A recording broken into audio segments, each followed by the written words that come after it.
New Year's tanan. Ako day si Jordan Prado sa kalagad sa Ginoo. Akong i-share sa inyo akong kinabuhi dati. Grabe gyud nako ka sipat. Dili ko ganahan na ng simba, mao gyud na akong pinaka-hate. Niladala ko sa akong ginikanan, ginapasimba mi pero di gyud ko ganahan. Matanaw ko sa mga tao, sa mga sayang-sayang naman sila panahon dira. Ya, nahog na kabalo ko na naay Dios, nahog ko usa ka agnostic. Kaya ang agnostic nagatuo na naay Dios pero wala kabalo na kung kinsa na siya. Usa ko ka agnostic, lahi ko sa atheist, kang atheist di man gyud na sila motuo Ginoo.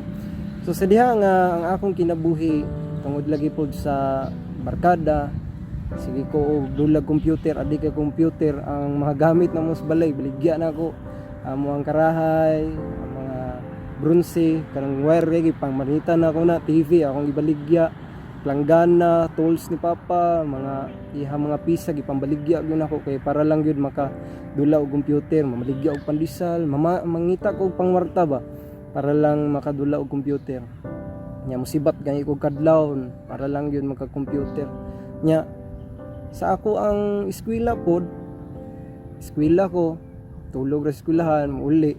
Nya pagka na pod di na ko ganahan eskwela, undang ko eskwela na pod.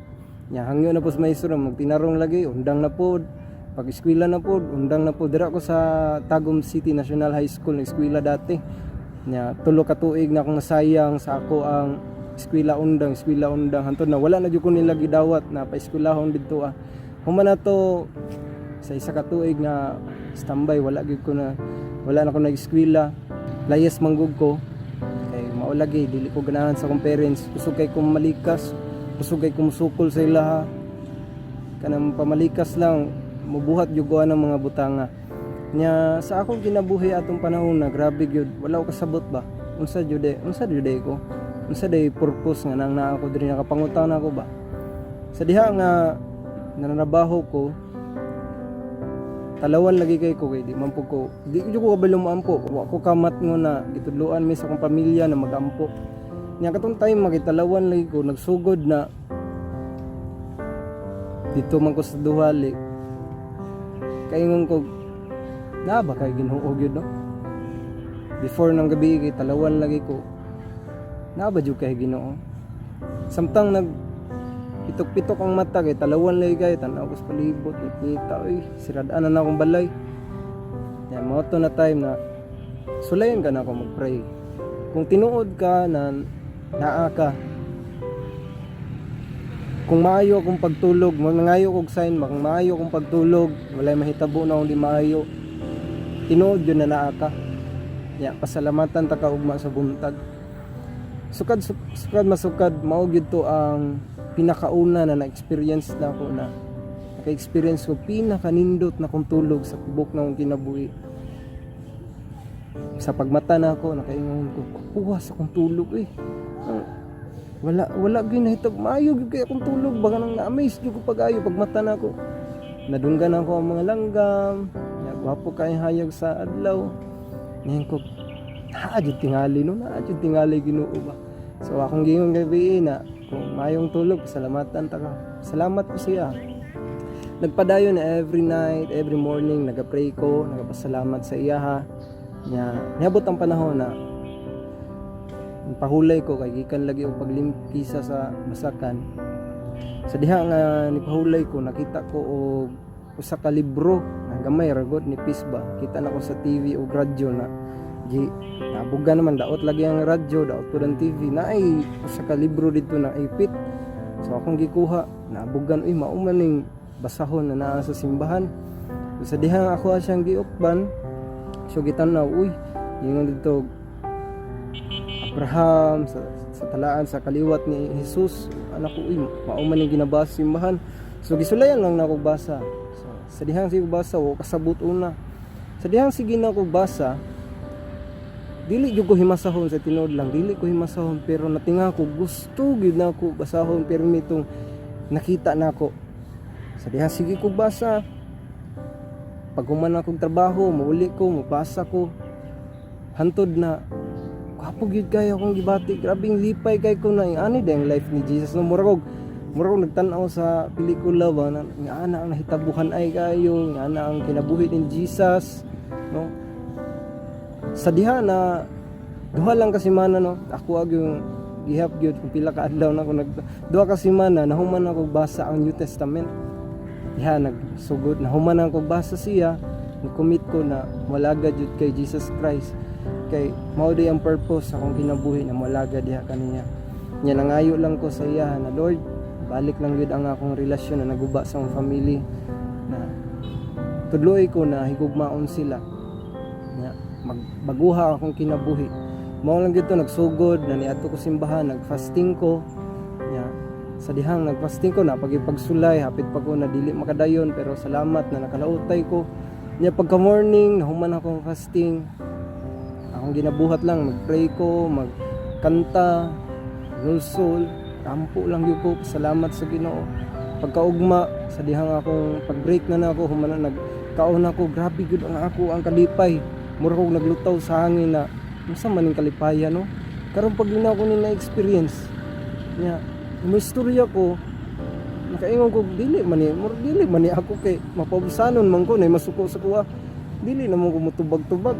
So diha nagsugod na nag-active na ko simbahan, paggamit ko nya nilabay ang panahon, katuigan na pod na ting enrollment na ako interesado ko mo eskwela, pero murag nakita na ko idaran naman ko 17 years old na ko atong panahon na nya mangutana ko pa mo eskwela ka ko na murag alanganin na sila ba bisang gani akong uyuan na eskwela ka, palitik ko sa imo akong dunggan kung makahuman ka na nataas na kayong lubi, daghang kay sila giingon sa kuha. Pero salamat ko sa lagad sa Ginoo na sa libugan kay Pastor Alex, iya kong gi-remind ba na eskwela sa ka, naka-experience man ko na yung mga sinati parehas ta ana nakalayas po ko dati. So nakita niya akong ginabuhi pod na parehas day pod mi, mo nang encourage ko niya ni eskwela ko na kamot ko, eskwela kog tarong, mangwarta ko, magkabuk kog tubig dagat para na ako'y allowance. Nya ginatabangan pod mi sa simbahan, ginatagaan pod mi bugas usahay nya si mama ginatagaan pod ko niya og allowance. Sa diha na nagapadayon ko, naga everyday gyud sa eskwelahan, nagasangyaw nami na naman ko'y kauban pod. Ay experience na ako, sige ko og sangyaw, alagad sa Ginoo paggamit. Gibless ko niya, gitagaan ko niya og kahalam kay balo, nahimo kong first honor sa first grading pa lang. Salamat ko sa Ginoo na nahimo kong top 1 dati kay top 1 man. Tapulan magtuon, tapulan. Dili ko na wala jud ko'y medal, wala pud ko kaagi og ganang na ko'y honor, no, wala jud kaagi ana, pero kato na time na prove jud gihatagan ko sa Ginoo og kalam kay balo. Hantod na pagka second year na ako, nya accelerate man ko kay nakapasar man ko acceleration.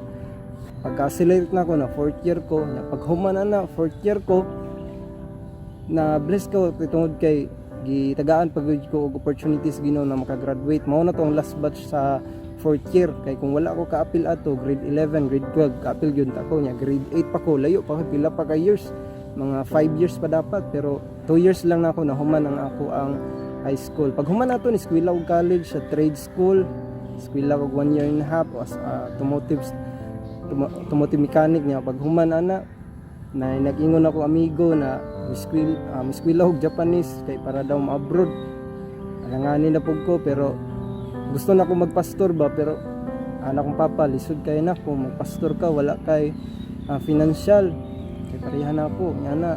So iyang gi-encourage na babaan gyud niya ba bisan og wala pa toy ingon na application about sa Japan, walahin na, pero naay nag-invite na ako na Japan, mo to nagsugod na niya to kog Manila nya 35 mi kabuok, no, nya mga pila rami nakalarga na arami sobra na pulo gyud nakalarga, kay ang uban ay medical, na babae na nabuntis, na ay mga nabagsak sa exam nga na ba. Human jud na ako akong eskwela, nag-eskwela og Japanese nya nag-welder ko, bisan og layo ko sa family 1 year, pero salamat ko sa Ginoo na nagpadayon gyud akong pag-alagad, na nagsimba ko kanunay, wala gyud ko nag-absent, panalangin sa Ginoo. Og abot sa Japan nilabay ang panahon himo po kong alagad sa Ginoo didto nag-start o bulahaton kauban ng mga Pilipino pod, ang mga Japanese dito jud mi nag-start niya. Ang calling pod sa Ginoo di mapugna mao nang nag-start gyud mo bulahaton. Kami mga Pilipino, ako ang gigamit sa Ginoo na mag-lead nya tungod pod lagi sa pandemic, duha ka tuig nga tong dala tong bulahaton dito tungod sa pandemic na stop kay stricto kayo akong amo dito. Daghan kay mga pagsulay, ako ilang kasab-an nganong ngana nganong mag-gathering man mo. Pugnan ko nila pero patuloy lang gyapon. Abot ang panahon na pauli ay napug ko. Nya, mali na pud ako mga kauban. Lain na sa lain na silang lugar sa Japan. Wanang karon nakauli na ako sa Pilipinas. Nya karon apply na pud balik sa Japan. No, salamat sa Ginoo sa bag-ong kinabuhi na abi na ako dati. Sara ka ako unsa kay padulungan ako kung wala gyud ang Ginoo sa akong kinabuhi. No, daghan ba di panalanginan jud ko pag-ayo sa Ginoo, nabalik jud ang relasyon sa family nya. Akong edad karon 26 anyos, nagsugod ko pangalagad sa Ginoo, 16 ko ato nya. Karon na nakoy mga napalit, dili gyud mo na nakwartahan pero nakita na ko ang panalangin sa Ginoo na sa dihang mosunod lang jud ka sa iya, i-bless jud ka niya. Mao na nahitabo sa kuha karon o encourage you na mangalagad lagud sa Ginoo kay dili pa ulahi ang tanan. No, moingon ka murag dili naman ko mabag-o. Ani na gyud akong sitwasyon, makasala na kay dili pa ulahi ang tanan. Kailangan lang gyud mo nasugdan lang gyud. Kay ang Ginoo kung masugod lang gyud ka, naa siya kanunay andam na mudawat kanimo. Kay gihigugma ta niya sa iyang gugma na walay paglubad, gugma na walay susama. Ang Dios mahigugmaon. Kung ang ginikanan gawd nato kabalo daw basyan o dili na sila perpekto kung mangayo ka, ihatag na nila ang para sa kaayuhan nimo, lalo na ang Ginoo na siya ang labaw na gamhanan na kayang muhatag sa tanang butang natong ikinahanglan. Ang kinahanglanon lang gyud nato ato ang i-welcome ang Ginoo sa tong kinabuhi. Panganduyon nato na masinati ang presensya na ubanan ta niya sa matag adlaw kay bisan pa og mahimo tang successful diri sa kalibutan, makagraduate ta sa pag-eskwela, makatrabaho ta dagkog sweldo, pero kung wala si Jesus, useless gihapon ang tanan. Tanang butang diri sa kalibutan mahanaw lang, mawala ni tanan.